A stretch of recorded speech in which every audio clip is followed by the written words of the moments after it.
savage. His little Francesca had suddenly sprouted a mocking ass and a pair of irreverent tits. The bones of her pelvis had developed an arch, forming an angled spillway between her ribs and her abdomen. And he was her father.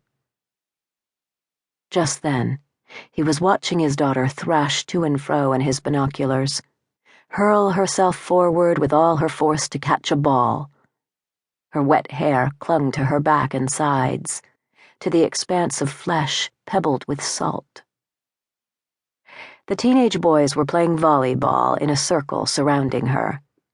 Francesca was lunging, lean and in constant movement amid a frenzy of shouts and splashes where the water was shallow.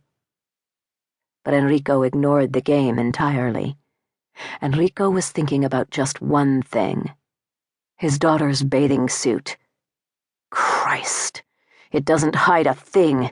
There should be a law against bathing suits like that. If just one of those fucking bastards dared to lay so much as a finger on her, he'd be down on the beach with a baseball bat.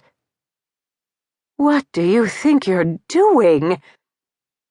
Enrico turned to face his wife, who stood in the middle of her kitchen, watching him with an appalled look on her face. Rosa felt appalled, withered inside at the sight of her husband holding a pair of binoculars at 3 p.m. "I'm checking up on my daughter, if you don't mind." Meeting the gaze of that woman was sometimes difficult, even for him. A relentless accusation was leveled in his wife's stabbing gaze. Enrico furrowed his brow, gulped uncomfortably.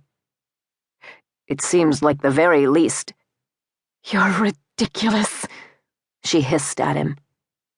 He looked at Rosa as if all he saw was an annoyance, something calculated to make him lose his temper, fly into a rage.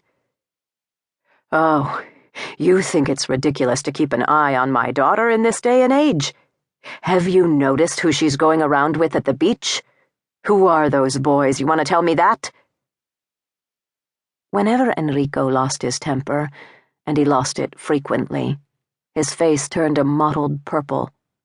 The blood vessels in his neck swelled and throbbed. It was frightening to see.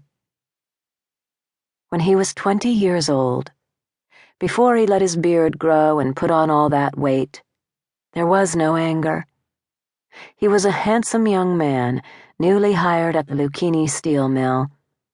From childhood he'd sculpted his muscles by hoeing and digging the earth. He had become a giant in the tomato fields and later shoveling coking coal. Just an ordinary man who had left the country with a rucksack on his shoulders to come to the city. "Can't you see what she's up to? And at her age, look at the fucking way she's dressed!" Then, over the years, he had changed, day by day, too gradually for anyone to notice. That giant who had never ventured outside the boundaries of the Val di Cornia, who had never seen another scrap of Italy, had gradually frozen inside. "Answer me. Can you see the way your fucking daughter is dressed?" Rosa said nothing, and just gripped the towel she had just used to dry the dishes a little harder. Rosa was 33 years old, had calloused hands, and had stopped taking care of herself the day of her wedding. Her beauty, the beauty of a southern Italian girl, had washed away, drained into the suds of the detergent, the dish soap, the perimeter of that floor she'd scrubbed every day for the past 10 years. Her silence was stony. It was a closed silence, a form of attack. "Who are those boys, huh? Do you know them?" "They're perfectly nice boys." "Oh, so you do know them. But you don't say a word to me, do you?